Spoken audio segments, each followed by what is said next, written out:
Namaskaram Andi. Na peru Bhanu Illindra. I'm an immigration attorney from BBI Law Group, located in London, Virginia, Andi.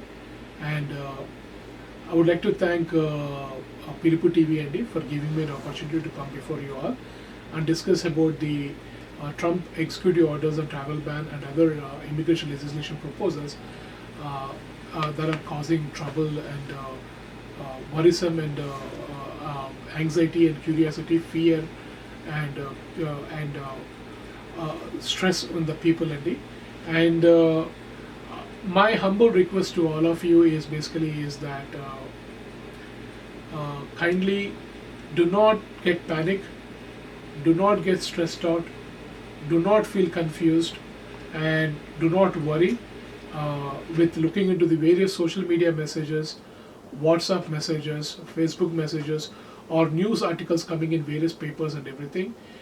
Because all these informations which are coming in the social media, paper, news articles and everything are just a speculation and nothing is concrete, nothing has been finalized, but nothing has been said that those are going to be the law by the government or by anybody and so my humble request is, please all of you calm down, relax, and continue planning your career in the United States as it is required. And as far as this memos is concerned, I would like to tell you, Andy, the executive order on travel ban is applicable only for the citizens who are basically from those 7 designated countries, which are Muslim majority countries. And that travel ban is not applicable for any other country nationals. Therefore, kindly don't assume that if you are LPR, I mean to say legal permanent resident from any other country, or you are in any other valid visa, coming to the US from any other country, don't expect automatic stoppage at the port of entry for you all. You all are welcome. You all are welcome to the United States of America, and government is always welcoming everybody. And kindly come and submit proper your documentation, verification, everything at the port of entry. You should not have any problem. As far as the LPRs is concerned, there is no restriction on travel ban and everybody can travel. Also, the LPRs from those 7 designated countries are also have no issues these days. They are also being admitted into this country without any problem. After the stay order has been issued, after the new policy has been implemented by the Department of Homeland Security, there were only 2 cases as per the CBP records. There were only 2 cases where LPRs from those 7 designated countries have been returned back to their home country. And the reasons for those 2 cases are basically is that one is basically have a criminal background, and the other one basically renounced his permanent residency in the United States because he was a citizen in Canada, and he decided to go and stay back in Canada. That's the reason why these are only the 2 cases which have been sent back to their home countries from those 7 designated countries who are LPRs. No other LPR has been denied admission into the United States. Therefore, kindly feel free to travel. There's nothing to worry about it as far as the LPRs is concerned. If it comes to non-immigrants who are people who are in H1B visa or F1 visa or L1 visa or any other non-immigrant visa like a B1, B2 visa, we advise them to be a little bit cautious on the traveling plans basically. Make sure that you have a proper documentation for traveling. And also try to avoid traveling if you can, at least for next 30 to 60 days, until you know that everything's going smoothly with the new administration, and then you can travel. Unless there is an emergency, we advise you to hold on to your travel plans. Like if you're planning to go on a vacation or anything like that, just kindly hold on to them because they're not important in your life, going on to the vacation or anything like that. That's our humble advice, that do not travel unless it's really emergency for you to travel next 30 to 60 days, because the reason why we are asking you to wait for 30 to 60 days is not because of this particular executive order given by the new administration, but it is the policy making that has been pending from the new administration and the new instructions to be provided to the CBP officers at the port of entry. That has not been done yet. I mean, still the policy making is going on in place. Once the policy making is done, so the policy making is basically has not been done yet, and until they get the proper instructions from the administration to this officer and they're properly trained on how to adjudicate the cases, we will see some kind of hiccup sometimes at the port of interest, and therefore we are advising people to use caution if they want to travel abroad. If they want to travel domestically, there are no restrictions, Andy, and nobody can question you anything at the domestic in the domestic flights or anything like that, and nobody is asking also any of those documents at the domestic flights also. Therefore, kindly feel free to travel in domestic flights without any problem. And other thing, we have not heard any cases also that people are having difficulty in domestic cases, in domestic traveling, of stopping or anything like that. Any messages you see on social media or anything, most likely they are fake messages. They are created by some people for fun. There is no authenticity or accuracy in those messages basically. And other precautions which we would advise you to travel at the time of traveling is that make sure that there is no information available in your social media, in your electronic media, or anywhere in any other electronic gadgets or anything like that. That is derogatory for your admission into the United States. Make sure that such information can be deleted, because we know that in the airports like Chicago, they're asking for access to your telephones, your computer laptops, your email IDs, and your social media, Facebook pages, your WhatsApp messages, your text messages, and everything. It has been happening in Chicago airport for past 6-7 months. I personally had quite a few cases who have called me personally, who had issues with the Chicago airport by asking those information and basically forcing them to go back to home country at that time. So we are advising people for last 6 months not to be careful with that if they're entering through Chicago airport or any other airport. Right now, we are assuming that that policy can be implemented anytime in all the airports. The reason for that is recently in the Fox News and other news channels, Mr. Stephen Miller from the Trump from the administration clearly mentioned his opinion, saying that this social media policy, this information to the electronic media and social media of the personal information policy can be implemented in all the airports, because he believes that that policy has worked very successfully in Chicago airport and they want to implement in all other airports. Therefore, we do not know when that policy will be implemented or anything like that.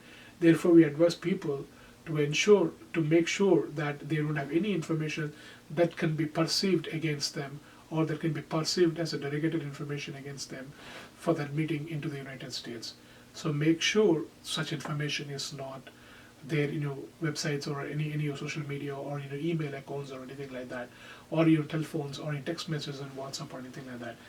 And we have seen, especially this particular information requests for the H-1B visa holders and also for the F-1 visa holders in Chicago airport. And many people asked us why they're asking this information. And there's a reason why they're asking this information, to make sure there's a bona fide reason for them to enter into this country for the purpose of the visa which that has been issued. What I meant to say that is basically is that if H-1B visa has been issued to any individual, whether that particular employee has a bona fide employment in the United States or not, whether there was a bona fide offer of employment and there was a bona fide employment for him in the United States.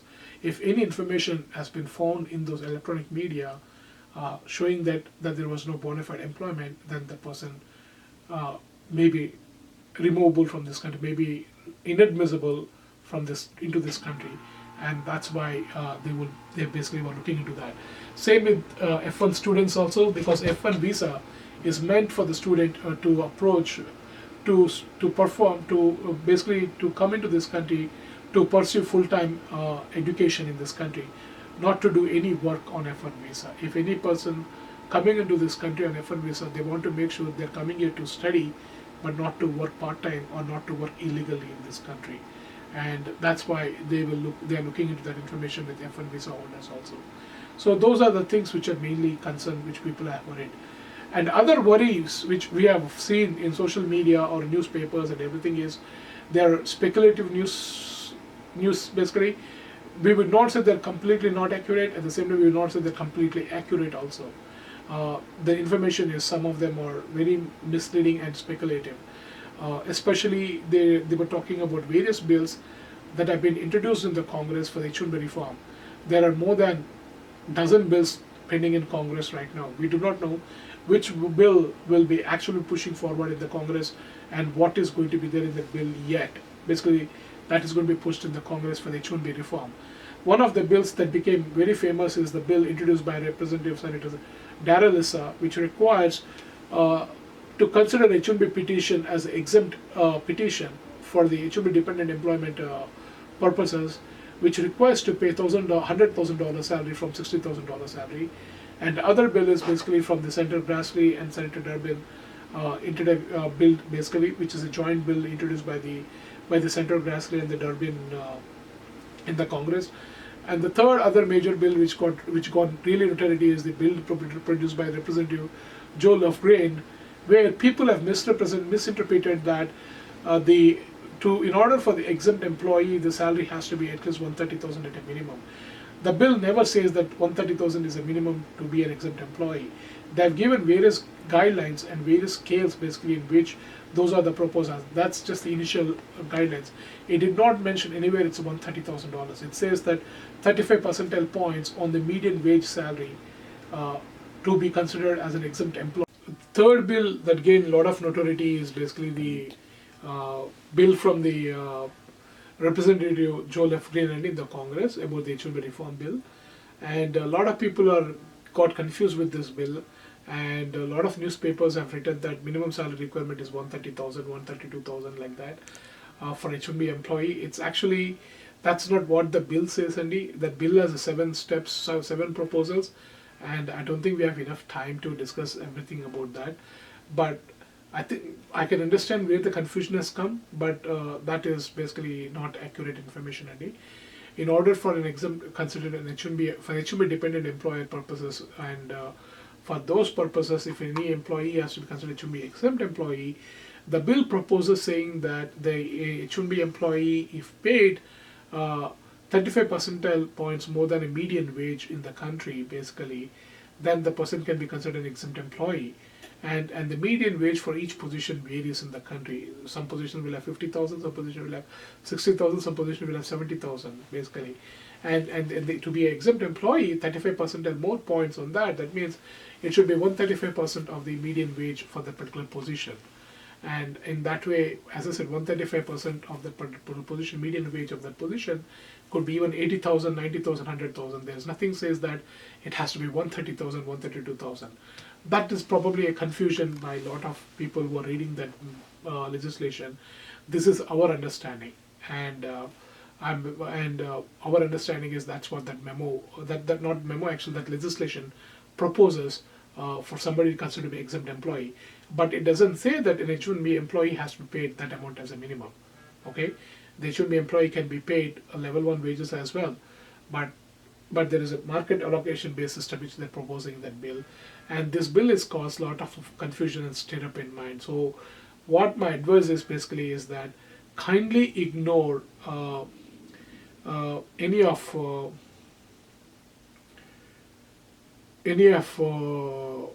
kindly ignore any of the speculations produced by the newspapers or social media or anything like that about this. If we know any concrete bill is going to be proposed in the Congress, and if the Congress is taking up that bill for the hearing, we would know that. And I think there are so many organizations we are very, very active right now in the society, or especially many IT companies owners, they're forming on associations. Various associations have been formed, and I'm very confident that they're all putting an effort to make a lobbying effort with the Congress to make sure to educate their congressmen, educate their attorney generals in local ways and everything, to make sure that whatever bill they propose, that bill must be reasonable and practical for these companies to continue their businesses. And as I believe the new administration is pro-business administration, and they would not implement or put a policies that are impractical to run the small businesses. And therefore, I'm very confident that nothing will happen. I will not say nothing will happen. I'm very confident that we don't have to be worry too much about what's going to happen with the future in this country, and especially with your immigrants. Our humble request is, again, once again, what we pleaded to you all in the beginning of this message. Please kindly do not panic, do not worry, because there are no restrictions on the Indian nationals or Indian workers in this country. They can continue their life as it is. Only thing is, we advise them, as advised in the beginning, just to take precautionary steps in order to travel, and try to avoid travel for leisure purposes or vacation purposes or anything else for the abroad, not domestically. We're talking about abroad, foreign travel. And unless there is an emergency, we don't advise you to travel. And if you want to go for any visa stamping abroad, we advise you to kindly halt those plans at least for next 30 to 60 days until the new administration policy gives proper guidelines to the officers at the consulates. Thank you very much for giving us an opportunity, and you can reach our office anytime. Our office phone number is 703-496-7722. Give us a call and set up an appointment to meet with us and talk to us, or you can send an email to our account, which is bhanu@bbilawgroup.com, and please put subject saying that Pilupu TV reference call, Pilupu TV call, and we will respond to you within 24 hours with your questions. Thank you very much, and you all have a wonderful day, and God bless America, God bless India.